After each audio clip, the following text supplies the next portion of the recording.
కృష్ణా జిల్లా అవనిగడ్డ ఆర్టీసీ డిపోలో Vijayawada zone ADG Vijayaratnam సాధారణ తనిఖీలు చేశారు. డిపోలోని పలు విభాగాలను ఈడీ పరిశీలించారు.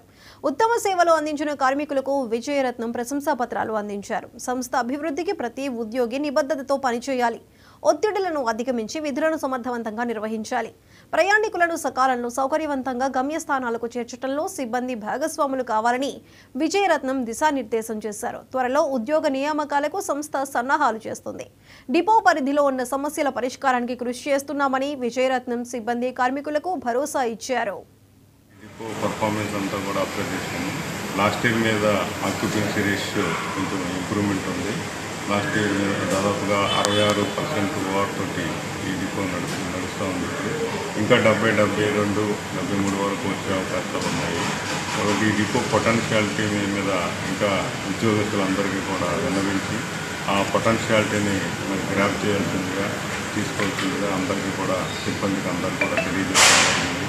మరి అదే రకంగా మరి ఇక్కడ ఉన్నటువంటి ఈ కెనాల్ రూట్లు ఈ రూట్లన్నింటిలో కూడా అబ్జర్వ్ చేయడం జరిగింది. రూట్లన్నింటిలో కూడా మెకానికల్ సిబ్బందిని కూడా ఇంకా మెయింటెనెన్స్ని అభివృద్ధి చేయడానికి వాళ్ళు ఉత్తేజపరచడం జరిగింది. ఖచ్చితంగా మంచి రిజల్ట్స్ వస్తాయని ఆశిస్తూ ఉన్నాము. అదేవిధంగా కార్గో డోర్ డెలివరీ కూడా ఏపీఎస్ఆర్టీసీ చేస్తూ ఉంది. కార్గో డోర్ డెలివరీలో మంచి రిజల్ట్స్ కనపడతా ఉన్నాయి. మరి వచ్చే కాలంలో ఇంకా మంచి రిజల్ట్స్ వస్తాయని ఆశిస్తూ ఉన్నాము. అదే రకంగా గవర్నమెంట్ పరంగా మరి మంచి బస్సులు ఇవ్వాలని ప్రభుత్వం మరి ఎప్పటికప్పుడు ప్రయత్నం చేస్తూ ఉంది. ఇప్పటికీ దాదాపుగా మంచి డీజిల్ బస్సు అన్నీ కూడా రావడం జరిగింది.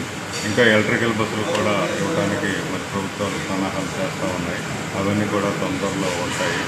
ఈ డిపోని ఇంకా అభివృద్ధి చేసేటువంటి రూట్లు కూడా మేము ఐడెంటిఫై చేసి ఇంకా ఎక్కడైనా ఇటువంటి ప్రయాణికులకి అవసరం ఉన్నటువంటిది ప్రభుత్వ రంగ సంస్థగా మేము ముందుంటామని అందరికీ ఆంధ్రప్రదేశ్